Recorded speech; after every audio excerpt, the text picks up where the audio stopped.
ku soo dhowaada qaybta labaad ee barnaamijka Gungaar. qaybtan labaad ee barnaamijka Gungaar waxaan ku dul istaagi doonaa hababka ay dilalka u sameeyaan iyo sida u shaqeeyaan kooxaha wax dhagre ee dilalka geysta. Maxamed Xaaji Ilka Case waxa uu barnaamijka Gungaar u sharaxayaa waxay yihiin kooxda u yaqaanaan amniyaadka ee ka shaqeysa dilalka dhagarta ah ee lala beegsado muwaadiniinta Soomaaliyeed. horta ninka amniga shaqadiisa waxa waaye koowaad inuu horta dhulka yaqaan oo dhulka duusan aqoon waxba ma sameyn karo degmada isagoo ku howlgala inuu ka sikaro horta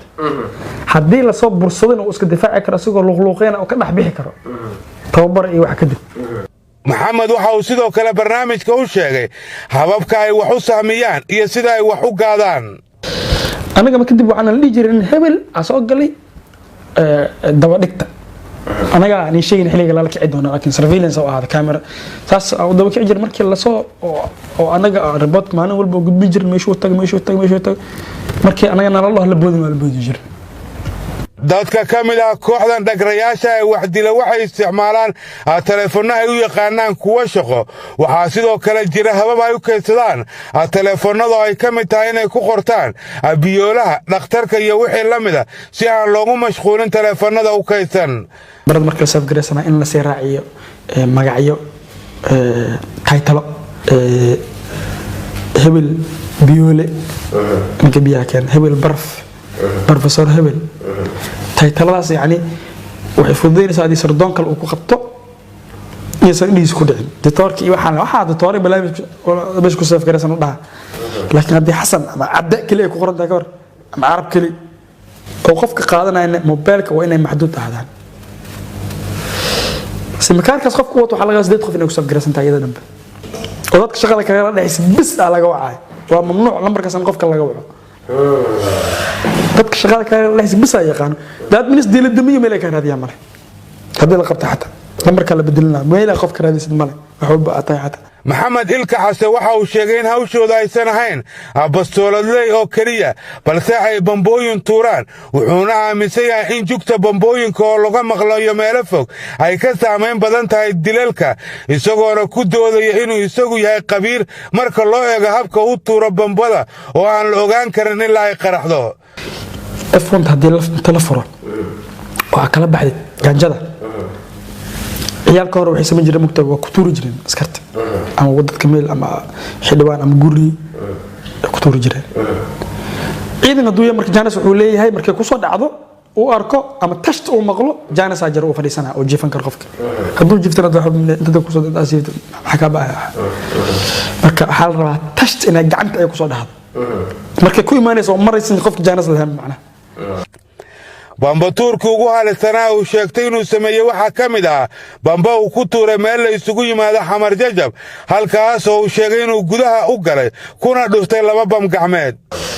waxa aad ugu sameeyay qolooyin oo Xamar Jajab shiishad ku cawi jireen oo BS ah jireen Xamar Jajab taandhow waxaan filaa sanadkii inuu ahaa 17 16 dhamaadkiisa oo ama waa caawin qisas Xamar Jajab qaybta israaca ka dambeeyay guriga ku marqaamayeen guriga la dumiyay idaacada wala gashay markaas waa dadka abta guriga oo qolka oo galay mugdi ah qolka shiishada cawaayeen gabdho BS iyo mootooyin balan ku yaaleen laba xabaan watay kaliyeena qof ila galay markan waa kaliyeega waa galay maalin badan istadlaaceen meeshaas shaqada habeenkii rabta inay dhacdo dhalinyaradii soo bixi waayeen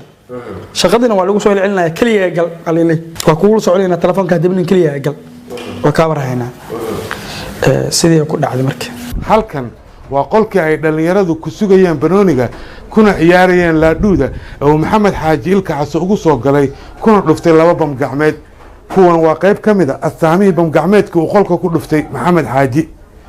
mid kamid ah dhalinyaradii waqtiga ku sugnaa qolka ayaa noo sharaxaya wixii halkaas ka dhacay iyo waxay qabanayeen. maalinkaas waxay u dhaceen anaka banooniyan sugeynay inaan fiirsano laadhuuga mobilka wada dheeleynay nalka naga dansanay irida nala soo galay irida markii nala soo galay bamba nala soo dhiibay bambadii waa ka tibtay mid kale naloogu soo celiyay tiya qaraxday la wiilna waa ku dhintay wiil kale waa ku dhaawacmay mid kale shabaq ku noqday mid kale waa ku jabay aniga fiirra galay saasay wax u dhaceen marka qiyaastii meeqa dhalinyaro ahayda waxaan ahayn 9 ahayn wax dawladdu shaqeeyay ku jira wax dawladdu u shaqeeyay wax la shaqeeyay midna naguma jirin waxaan shacab ciyaal iska xaafadeeda aan balooniga sugeen waxaan u maleynayaa in lagu bartilmaameeyo ma garanayo ilaa hadda wallaahi ma aqaan maxamed xaaji ilka case waxa uu sheegay in bambatuurka lagula xisaabtamay inay keenaan gaajada bamka taasoo ah caddayn uu ka rabo qofka soo diray wuxuuna ku doodayaa inay tahay taasi qayb ka mid ah isla xisaabtanka bambatuurka maya dhalinyarada haddaysan expert qofka duusan expert ahayn gaanjada ma bal rabo in la tuuro gaanjada waxaa la rabaa markaa soo tuurtid sideeda ay tahay fartiga soo saarta laga rabo amiirkaan ah macna haddii kale waxaa laga yaabaa in meel waa soo tuura dhihi kartaa waxyaabaha accountability ka mid tahay ina bamka soo tuurto maxaa cadayna gaanjada ay keenayaan beeshaasana kugu sugaa maxamed xaaji ilka case waxa uu barnaamijka gungaar u sharaxaya waxa asaasiga waa si ay wax u dilaan isagoo weliba sharaxaya qofka aan hubaysnayn habka ay u dilaan taasoo qofkii darso wax ka baran karo una kordhinaysa feejignaan iyo inuu isagoo aan hubaysan samayn karo iska caabin dadka markii cabaar ay ku dhex jiraan hawsha expert ay noqdaan balaw ma u baahan kaliis oo gal kara qofka kale wuxuu dhaabis dadka yeelaan anagu faatixinkan qofka soo kala xirtay maxaa la jiray baskoolada la soo kala xirtay inta hadafka loo soo laabto hadafkan uu fadhiyo hadduu si jeedo ama horta waxa isku dayaysa mar walba inaadan wajiga ugu imaanin oo wax walba dhici karo wajiga oo fakan karaa adoo dhan waxa kuu filan markaas socdo inuu hal mar ku istaago hadafku waa labeynay inta ku dhufanay waa ordayday waa uu noqonaa ninka marka inuu si jeedo ama inta ugu imaa ama isagoo ugu imaan heshidaad isku day laakiin haddii ay dhacdo inuu derbi madax kul jiro sideeda camal hadda meel ka dambaysa laga gaadi kara ma qofka intuu ku soo socdo waxa laga rabaa 3 talaabo marka uu yaraa marka la soo jirtid inaad ku soo bilowdo taxbada marka maxaa laga wadaa marka hataa adu taagan yahay 3 talaabo inaad soo jirtid hadii wajiga ugu hor imaanaysid inaadan la soo raadsan madaxiisa oo ku dagaalama kara qofka naafeen alla marka ina qofka aad dhihin kartid horta meelaha lacag ka saari kartid marka ku dhaco madax markaas lagu baashalaa kor laakiin waxa isku dayay hadafkeen la dhigo horta marka qofkaas ku soo weerar isaga dhanba wuxuu ku filan hal mar inaa u istaagtid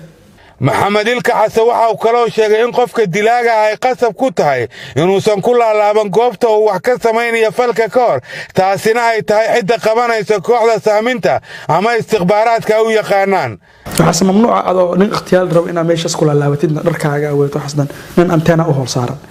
marka aad soo bixisid oo hadafka aad soo aadaysid waa mar adiga aad u soo diyaar garowday maxamed xaaji waxa uu ku doodayaa in qofka bastoolada haysta uu la mid yahay qof aan hubaysnayn haddii uusan diyaarsanayn oo feejignaan uusan qabin wuxuuna sharaxayaa hababka aysan suuragal u ahayn in loo bareero qof bastoolad wata haddii ay ku arkaan qof hubaysan habka asaa kala aadana qofka hadduu bastoolad ku hubaysan wali wuu yeelaa yani gaar ahaan qofka hadduusan digtoonin lahayn waxaa laga yaabaa bastoolada in caadi إسر أكوب جرسنين أمان كوسن أفرنين عادي إسر قوت وحب موترت مركز أصاب سكول لا عمل واحد لكن مركز قف كيسجي أنتوا وحش أكوب جرسين أمان كوفرين دبهن ودقين أما دبي وكابورون وكسمي ولا كابورون هذا كابورون تبع أيضا دبه ودقين عمل مكت maxamed xaaji waxa uu ku doodayaa in qofkii hal sano ama 2 sano wax soo dilayay ay ku adag tahay inuu wajaho qof hubaysan balse qof sidiisa oo kale waqti dheer wax soo dilayay ay u fudud tahay taasoo muujinaysa sida maxamed uga baxay xayndaabkii dadka caadiga isagoo isku arka qabiir ku takhasusay wax dilka yani jaanisi waxa leedahay qofka aad kula hirdami kartid oo qofka markii isaga soo socdo adoo dhan waxa ku filan inaad inta wabstido aad dhahdidno kadibna meesha u banaysid hadafku uu qalacdo markaas biswa hadafka mar walba dhaqdhaqaaq aad qofkaas uusan ku ogeyn asmaysid uu qalacay illa ma qofka inuu ahaado qof degan oo wax badan soo ikhtiyaale inuu ahaado kula dagaalamo waa goonitaas laakiin qof hal sano 2 sano wax dilay ma sameyn karkaas waa maxay dil ama ikhtiyaalaad waxay u yaqaanaan waxa uu maxamed xaaji ahaa dilaagii ugu weynaa muqdisho oo ay soo qabteen booliska gobolka banaadir sheegtay in dilkoodu yahay gaadmo isagoo aaminsan haddii aad weerarto qof iska kaa jira ay noqonayso dagaal ku xiran qof iyo kartidiis taasna aysan ahayn shaqadooda waxa qasab qofkaas maankiisa wax yar in la dooriyo wax yar in la dooriyo حتى نين إسي وكشكينا حتى الله هردقه إنتو أستاذ كيسو كو قادين كاس يكون عاد اختيارك مر والبو وقاد ما دي سن قاد من نقل اختيار ما دقال وا suurtagal ma tahay inay gaadaan qof qori haysta maxaase looga baahan yahay qofka qoriga wata si aan loo gaadin waa kan mar kale maxamed xaaji oo sharaxaya hababka suuragelin kara in la dilo qof hubaysan ninka qoriga wata markaan soo galo ninka qoriga wata aakaha wata waa la kala saaraa hadana yani ninka marka aan la aadi karin oo aaka wata markuu gacanta u ka haysta aakaha أنت أو ماشان أو مسترد مسافة قبتان كور الواحد أو هست ومرك خوف كلا هذه كرن وسوي بوق بسنكرة خوري خوف كل كله هست سوي بوق بسنكرة وحكوا لي ماذا خوفك مرك يسوي أنتوا أتصل قشطة ساس أو هست هذا وصل قشطة على ماذا لكن ساس أو قشطة وخوري هو سؤال سيء أوكي وا أمرك عوني ست حلقة يا أبو حتى هنا أساس أو قوة الجدال أكثرت أما خوري أفكيس ساس هي لحسة أسي muxuu sameyn karaa markaa uu baad qoriga fiis xaq waadin in qorigi qofka gacanta uu ku haysto halis waay yaa loo dhawaanin saas duu uu wata geesaha isku firmaya loo dhawaanin laakiin garbku uu saaran yahay iska xarakeynay ama xarakeeyo waay baa ka sadoo wuxuu la mid tahay ninkii biskoolada soo qaatay biskool isagoo wata aan dubaha u dhignaan am ka baan urursan iska socdo maxamed xaaji waxa uu sidoo kale muujinayaa inay jiraan fursado lagu gaadi karo qof wata ilaalo isagoo dhinaca kalena sharaxaya caqabadaha jiri kara halka qof dawla socdo waxa waay waxa halis ah inay kala fog yihiin labada qof oo ay is wardiinayaan markii uu la hadlanta oo adi madaxda tahay bacda nin sarkaal tahay ninkan staafka ah marka is wardiisa ma la soo dhawaan karo oo kala durugtaan oo ninka kala u wardiyay ama laba geesaa kala martaan asaas kula socotaan lama dhawaan karo laakiin markay isla socdaan wali wasidii meelaha ugu badan ee al-shabaab ka faa'iideystaan waxna ku dilaan waa suuqyada masaajidada iyo meelaha xariiriga wuxuuna maxamed xaaji aaminsan inay meelahaas yaalaan fursado wax lagu gaadi karo ayna ku badbaadi karaan iyagu markay wax dilaan kadib ugu fiican wax lagu tiyaar karno meel bulsho ah oo dadka ay ku badan yihiin oo qofka intiisa milyan qof ay qabanayaan laakiin wada nadiif ah qof socdo ikhtiyaarkiisa ma fududa horta hooyiisa aan number 1 ah oo qofka hooyigu ku hooyanayo in la helo waa imaam masaajid uu ku tukanaa laba ah waa imaam wada uu maray wadooyinka uu badan saddex meelo ku kala lacaan hooyigiisa in gudaha loo galo ihtimaal waay huwa uu yaali karo qof la joogi karo oo ma lagu fududa ilaa laga ogaado gudaha qof ay ku noolyihiin laakiin hadiisan hooyigiisa nin oo ka soo baxo subaxdii oo kadibna mar walba uu soo baxo sida rag istikhbaaraadka ay sheegaan uu soo baxana ka wadadana soo istaagaa bagaaj suuga way fududa oo soo baxa wadadan ilaa xaq lugeeya masaafadaas xaq gaara karaaca way fududa laakiin uu soo baxa wadadu ku soo baxay ma yaqaan tan uu aadi kara tan uu aadi kara taas waxay ka dhigan tahay dadka oo inay baqtiyaan si hal wada isku hayaan ilan saddex deyn hatta saddex wada isma dhigi karaan hal qof ikhtiyaari karo way badan tahay oo labada kale wal amar walba ku dhalan lahay taada kale qofka wax ikhtiyaar hukum wadan kara maanta dhan culays waa ba inay ku jiraan oo markii hadaf kala arka la soo qaato laakiin iskooladan gashana hebelan wadadan ku suga ma wax ugu badan dadka ku fashilmaan baxta oo ama qofka loo qabto xalaa marka aad silaax soo qaadanayso hubka iskooladaada iyo marka ikhtiyaarka galis wax daqiiqad yar la in ahaadaan daqiiqad yar dumarku waxay qayb ka yihiin kooxaha sameeya dilalka dhagarta waxayna shaqadooda ku sheegeen inay ku kooban tahay qaadista iyo qarinta hubka iyagoo isticmaala bajaajyada dumar in loo helo waa xilliga hore raga qaadan jireen dhalinyarada bacan wax ku qaadan jireen bacdan oo fashion-ta buugta kursaysan am geesaha qaan jirna ka dal isku fahmay laakiin naa qadad bajaajyada soo batay fursada kale waa bajaaj loo qaadanta badan naagana qaado inta badan bajaajka oo wada waxa lagu fahmi karaa darawalka iyo naagta gabadha waxa u sadeexeeya hal wiil kale oo iyada la saaran ama geeska darawalka saaran bajaajka ka saaran وانا فاهمك كرتاي عند بدن gabdhaha qaada waa la heli karaa 30% inay dhalinyaro yihiin ay dadka magaalka u egyihiin laakiin inta badan maamooyin wiilka bajaajka saaran geeska ka saaran foodiisa iyo gabadha hubku wadma islaam banaagtana ka xijaaban waay isagana nag madax weyn waa furan ana isma islaam مثل هالمعنى وجرى كرتا قبر إيجنا يو ويلكن يو لكن ما بدنا قف حجابا وقف كان والله هي بيسنكر حتى أسكر دو قبطه ولا هل ذكرت marka ay dhacayaan howlgallada dilalka ah waxay inta badan shabakada ilkaxas isticmaali jireen laba mooto bajaaj kuwaas oo mid ay saaran tahay haweeneyda hubka wada halka mootada kalena ay wado dilayaasha kadibna marka uu dilku dhaco waxa bixi jiray mootada haweeneyda wada halka dilayaashuna ay lugayn jireen xoogaa mootada kalena ay indhayn jirtay in la xiriirsanayo yan kale موتوين على ذيك سنة نك أو شقده جامينا قائد كأ موتو لو لقى سوته أو كركاس ده يروح يستجع سجع لو بجاج سعته بجاج محلو ولا معمد هو كودا أما جبر أنت بدن جبر واي وحلو كودا بجاج تكلم وحصارن بلن يرد هو شغال لك لبده ويل يودر والك مركا ما بس نصعد معي مركا أنا مش تاجن أي أما نك أنتنا ده تاجن نك استخبارات كانوا ولا حجرة هي شغلة ديار وينك الصوب بوسير معمد لو قيليسا كان لو قدام قال لبدا بياج ولا اسق دغايا birta la kala xirna wala kala baxa marka wad deganayaan marka soo cuntan loo qaso mara xaq nooga imaada noo position kala qaadana marka ninka oo hogaanka wada oo ciidanka wata qaydka amar walba waa inuu arka ciidanka soo cunayaan markay baxaan oo inuu jooga meeshii dadka soo daba kacay u sheegi kara bajaajyada ay isticmaalaan maxamed xaaji waxa uu sheegay inay qayb ka yihiin howlgalkooda isla markaana ay wax ka ogyihiin sida ay wax u dhahayaan horta bajaaj oo aan shaqo wax ka ogeyn ma jirto lama saar tasartoodan kala dhacdo ila bajaajka nooc yeelan ma yaqaan BS ma bataqaanid bajaajka hubka saaran always ninka wada waa ninka wax keenay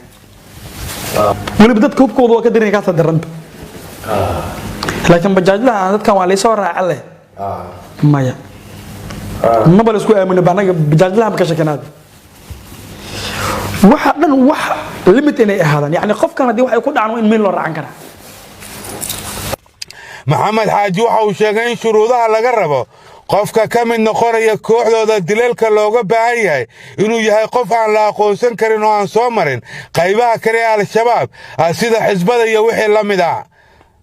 amniga waa qof dadka aan aqoonin مدعنا أمني وقف عندك أخون تسمع كده جنتاي هرت أديك إن مالن حتى قف أسون كوجود كير شهوات أسون كوجود كير تسينا جرتوات هذه سنجرين دبي لا قف حزبها مجيد كم دجال سوق قل جري ما فوق أنت سوق واحد يدل له قف ك وإن هذه مدحتوه دحمر عن لوجود كير هرت وأنا نعسو يهرت sidoo kale waxa la soo baraa inay bulshada ku milmaan oo ay ku dhaqan noqdaan sida inay dhalinyarada garoomada kula ciyaaraan banooniga iyo wixii la mid ah qofka inuu bulshadaas uu ku nool yahay sida uu egta uu ekaado dhalinyarada baloon haday inaan baloon dhili karaa tahay haddii dhalinyarada iskool ay tahay in private ka la dhigin kartid haddii saas bulshada in aadan ka duwaneen meesha waa la isku barayaa al-shabaab waxay dhalinyarada ay maran habaabiyaan u fasaxaan wax kastoo aysan ogolayn diinteena ay ugu horeyso daadinta dhiigga muslimka waxaana ay hadda soo kordhiyeen inay dhalinyaradooda u fadwoodaan maandooriyo nooc kasta inay isticmaali karaan si ay u dhagraan dadka ayadoo oo laga ilaalin lahaa inaad balwad baratid oo aad sharmuuta naqatid oo aad xumaan samaysid ayadoo laga ilaalin lahaa aadan maxamed baxku ah si adowga u dhagrisid inaad haddii xashish ah ka dabactid marka nin amni oo sano ka muuqato maya sidoo kale waxa uu maxamed xaaji sheegay inay mamnuuc ka tahay inay ka muuqato sunnada nabiga iyadoo laga rabo inay u labisaan una xirtaan sida ciyaal ziyaha salaan marka adiga inta ka baxid oo aaf fashilantid ama ina nasasho marka oo toro aadid madaxa dadka u jiriina loo jaraa foodan ku socona meesha laga yeelay xisba ku qoonayso wana fashilantid xisba qoon maxaa dheh حمران كيما هذا حبسه لو قلنا أمريكا وكيما أنا قارب بروفو قارب مجدي وكيما هذا أمني هذا توقف فشل أنا اسكسوجر جاي واسكسوجر نظامك حق راعي محمد وحا وقبا إنك من نقشة نلاشن شبكة واحدة قرتها تهاي مد مجديها أو حنون بدن مرتا أمليا نور عجيب بدن أو مجدئة نور أد مجدئة هو حنونك قفك أمني ودريمك أنا مركي صاحبك يسلا قبته صاحبك إنه قف سجى يقعنا وبدنته that's why قفك هذه عد مدينة دقنت هاي ومروا بين أسكار بنادر هو حد لا سوق قبته مروا بحولا بنادر كل مجرم منك هي عيدك وين جاي هي نجي بنادر أنا على بحر عياك طالع الرات إن اللجوه اليوم أنا مهم سسوا الرات إن اللجوه اليوم بل حدو كسوق قبته حتى لو جيت كسرت له الرات كويل أنا بنادر كل مجرم ها مجعي مجعي وحلا حذيفة أنا حذيفة اللي ابنه حاجة عليه ده ها تقول كل مجرم بنادر عمري جي 200 طلع عندك أنا نكرت المرقات يلا كاس قدومي واحد كذا قاعد هيرس لما ركع وحرجت المركع عمري ما قال المركع واكنا والدين تيدي اسكولات waxna soo weydiiyay dadkaas dinta hebel ma baa qaaniye raadinu san lahayn يعني حتى هذا لو حكمها أضو ملله لجاهين لو حكم. حسن وحاو برنامج كجونجار وشيء إنه دليل لبقى فصامين كلها نرشيسة كواس أو منا وها صاحب كيس كريه أبيس أو لقوا مجحابي جري بادل عنك حمر ججب ينينا قرابيين أو كحنك جيستي دينتيسا أمركي كلها للسحرة تاسو كدجن إنه دليل نكي سودايي. والله واحد بدنا هرتا لبنان. بدنا قرابان سي غودون هاي او دلداس انا غدخيسو سي هدي لو فيران عبر صاحبي هذه وقت كاتوانا كفرسون واي نين لا ديجي بدل اما بادل ساو تخانا بحبر جبيسن جري خليغا موريانتا او سركال سونك 2016 كان ديري ابريل نو سو ادم نين خليس سونك ما جعلنا ندلكس ادير عندي جيران ولي ويدوي وا كفرسون واي marka ماذا هذا عام حلود اللي بقول لا عام أبي صاحبي أنت اللي كيديو كمده أي بقول لا وضوء حجرت أو ير موضوع لو وصل الله حنايه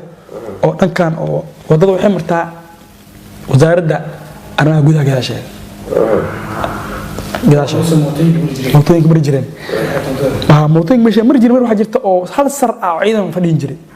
أنا نقول دين جري برو كل جنود دقينا بس إنك برو سلوا درها marka ay maxamed xaajiilka xasaya kooxiisu si dhagara wax ku dilaan kadib maxay sameeyaan isaga la faantiisa ayaa sharaxaya waxa xiga dilka kadib horta dadka ma orda markii wax dilaan horta ee dhil ma lagu orda xaaladda dadka haday dad badan yihiin labada orda waa la orday haday dadka taagan yihiin oo taagnaanay soconay marka luuqa koowad agasho afkane bas ala sarax waareenay bas si laga soo doo bixin laakiin dadka ku arka daa ordid dadka isku dirtay qabtaa باش أسيني وصعني لو ويل أنت ما أردن مغل جرتن ما أردن أنا بدي أسوق أردن إنك ما أردن لكن مركب بوك أي مغش ده كان الله بأرده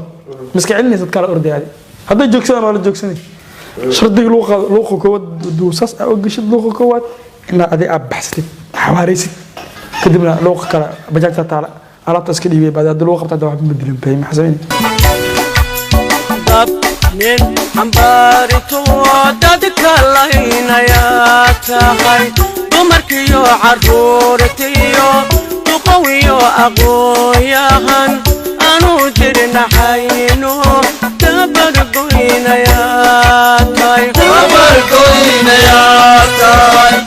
maxamed xaajiilka xasaya shabakadiisa oo ka koobnayd 9 qofood kuwaas oo 5 ka mid ah yihiin maqarayaal waxaa la horgeeyay maxkamadda ciidamada qalabka sida ee Soomaaliya darajadeeda koowaad baaris dheer oo ay sameeyeen hay'adaha baarista ciidanka sida NISA iyo CID ayaa kadib lagu wareejiyay sarayaasha xafiiska xeer ilaalinta ciidamada qalabka sida أكتوبر دبياقدي ayaa loo dhaadhiciyay xabsiga dhexe ee sanayaasha waxaana uu xafiiska xeeraalinta xilligaasi isku hawlay baarista ee sanayaasha maxkamadda hortaagan iyo kuwa la shaqaynaya ay soo gudbiyeen xafiiska xeeraalinta bartamii November ayay codsadeen xeeraalinta in la mudeeyo dhageysiga kiiska waxaana ay maxkamadeynta ee sanayaasha isugu jira maqanayaasha iyo goobjoogayaasha bilaabatay horaantii December sanadkii tagay ugu horeyntii eedaysanayaasha loo haysto ayay u jeediyeen garsoorayaasha waxaanu wax ka weydiiyay gudoomiyaha maxkamadda jiritaanka eedda loo haysto maxamed xaaji axmed maxamed isaaq maxamed waxa lagu jeediyay eedda aad dhageysanaysa waxa lagu haystaa inaad ka tirsan tahay kooxda al-shabaab inaad koox oo qayb fulisa horjooga aad u tahay dilalka aad dhageysanaysay oo ilaa 3 gaarayay dilal kale inaad fulisa lagu eedeynaya waxaa ku banaan 3 jawaab midood eedaas ma gelin eedaas waa galay iyo doodan ka qabaa si wax jira inaad sharaxdo fadhiga hore inta badan lagu dhegaystay markhaatiyaal iyo baarayaashii kiiskan ayaa mar kale dib la isugu soo noqday 16 Diseembar sanadkii tegay. xafiiska oo fursadda dib u dhigista ka faa'iidaysanaya ayaa soo diyaariyey shaxda horjooga Ilka Case iyo kooxdii uu u talin jiray kuwaasoo maray xukun cadaaladeed iyo kuwa sugaya in cadaaladda la marsiiyo. gaashaanle Muumin Xuseen Cabdullaahi ayaa noo sharaxaya eedda loo haysto raggan. labadii eedaysanee dilay marxuum Xeefow iyo tilmaamihii ay bixiyeen saddexdii shakhsiya lagu soo qabtay Naasa Hablood iyadoo laga duulayo la raadinayo shakhsigaas aadka muhiimka u ah oo ah Ilka Case. laamaha baaristu waxaa su'aal laga weydiiyey qofka isaga ka sarreysay ee goobta keentay. canshuur wuxuu bixiyey tilmaan ka dhow labadii tilmaamood ay bixiyeen labada mataqaanaa group ee ka horeysay isaga la soo qabtay. canshuur wuxuu tilmaamay inuu amiir u ahay hagaayay nin la yiraahdo Ilka Case. jenaraal Cabdullaahi Buule Kamey xeraaliyaha guud ee ciidamada qalabka sida ayaa codsaday in dhammaan eedaysanayaasha la mariyo ciqaabta ay mudan yihiin. dhammaan eedaysanayaasha oo u kala saaran 3 nooc, qaar jooga oo ah dilayaal oo aan ku soo eedaynay 434 iyo 221, qaar maqan oo ayagoo maqana aan dil ku eedaynay oo kuwaan la wadaagay, iyo eedaysanaha 9aad oo isagu ka mid ahaansho iyo sahan kaliya u ahaa laakiin aan fal gacantiisa ku fulin. waxay ka kooban yihiin 9kooda marka laga reebo eedaysanaha 9aad 8 kale dadkii magaaladan dadka ku xasuuqayay. ha ugu darnaado eedaysanaha koowaad. eedaysanaha koowaad waxa uu ahaa wax lagu qiyaaso miqyaas lagu qiyaaso halbeeg ma laha dambiyada jariimooyinka ummadda uu ka galay ma jiro. waa dilaa arxan dalan. waxaa nasiib darro ah hadda ka hor inta la soo qabtay aabbihii oo sarkaal booliiska uu damiintay ma daayeen aabbihiis xataa kabar buu u ahaa hadhowdii islaam markii lagu qabtuu ku damiinanaya xataa aabbihii ma daayeen waayo waxa uu dilay kii soo koriyey gacantii quudinaysay buu dilay. ismaaciil jenaraal ismaaciil wuxuu ahaa kii soo koriyey marka oo gurigiisa uu ku noolaa gacantiisu ku dila. sababta uu dilayna waa hal arrin. ramadaan baa lagu jiray tiruu tirsanayay dadka uu dilaayo uu ku xisaabtamayay. ma ahan insaan caadiga qof lagu tilmaami karo. dad buu tirsanayay uu tirada uu dadka dilaayo. tiradii baa ka dhimanaatay waxay gaarsiisay inuu dilo adeerkii isaga soo koriyey. aabbihiina ma daayeen laakiin wuxuu u daynayay inuu u ahaado kabar uu ku gabado markii la xiro oo soo daaya. waxaa intaas ka daran meel uu dad ku dhaafayo ma lahayn. diin uu caabudayo ma jirin. masjidka dhexdiisuu ku dilaayay. kii masaajid ka soo baxo bannaan ku tugaayo. waxaan codsanaynaa in ciqaabta u qolanta lagu qolo lagu xukumo oo dil toogasho ah. qareennada u doodaya eedaysanayaasha ayaa iyaguna dhinacooda maxkamadda ka codsaday in loo naxariisto ciqaabtooda sharci aan la dhaafsiinin inta ay ogol yihiin. maxkamadda sharafta leh waxaa ka codsanaynaa wax cadeymaha loo haayo oo ah inay ayaga qiraal yihiin oo shabaab yihiin keliya inay loo raaco kaas oo qodobkaas oo looga darayo qodobka 4aad oo tilmaamaya waxyaabaha dembiga fududaay. maxkamadda sharafta leh intaas ka codsanayna. 31 Diseembar ee sanadkii tagayay maxkamaddu ka soo saartay go'aan rasmi ah sida warbaahinta u akhriya gaashaanle sare Xasan Cali Nuur Shuute gudoomiyaha maxkamadda darajada koowaad ee ciidamada qalabka sida ee Soomaaliya. bismillaah. maxkamadda darajada koowaad ee ciidamada qalabka sida waxay ku dhawaaqaysaa go'aanka dacwad ciqaabeedkii loo haystay eedaysanayaal. 1 maxamed xaaji axmed 27 jir ah inaa Faadumo Cumar Xasan ku dhashay Shabeellada Hoose. 2 saalim saciid maxamed 27 jir ah inaa Leylo Xasan Cumar ku dhashay Shabeellada Hoose. 3 axmed maxamed haashim 26 jir ah inaa Cadeey Axmed Islow ku dhashay Shabeellada Hoose. 4 sharmaake Cumar Axmed Xuseen 25 jir ah ina Sacdiyo Maxamed Cali ku dhashay Hiiraan oo maqane ah. 5 Axmed Faarax Iidle 23 jir ah ina Faadumo Xasan ku dhashay Xamar oo maqane ah.